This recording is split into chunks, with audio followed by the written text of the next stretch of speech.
Hi, Teal. Um, Hello. you've mentioned that the vibration of the planet is changing or the planet is evolving. And could you talk about how that is affecting us all?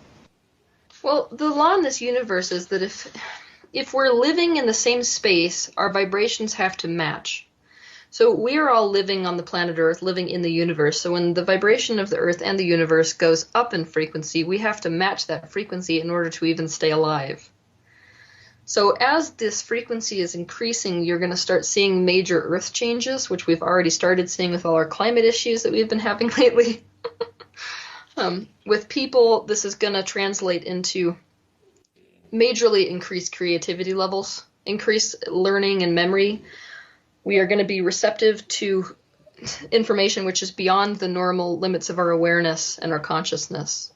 There's going to be less transition between waking and dreaming. We could consider that in body and out of body because as the frequency increases, the third dimension is going to be much more close to the fourth dimension in frequency, meaning that people will have a harder time differentiating between consciousness states.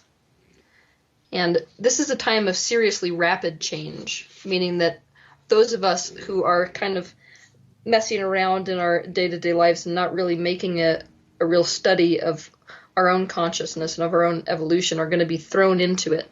We're going to be catalyzed into alignment. A lot of us, by virtue of lining up with some pretty difficult things in our life, seeing as how there's nothing that catalyzes people into alignment better than pain does. So that's sort of the sad side of the story. The positive side of the story is what will happen once people find alignment. But people who are highly resistant are going to find that alignment by virtue of suffering, basically. Which is why so many of us have chose to come down during this time to help people to find that alignment. Also, I think the most important thing that's coming of this vibrational change is the fact that all of our shadow aspects are surfacing, the darker sides of our psyche, our subconscious. We can no longer bury them. So for generations, for thousands of years even, human beings have been able to separate the consciousness from the subconsciousness. We could call it the sacred from the profane and sort of ignore what's going on with us. But that can't happen as we're increasing in vibration.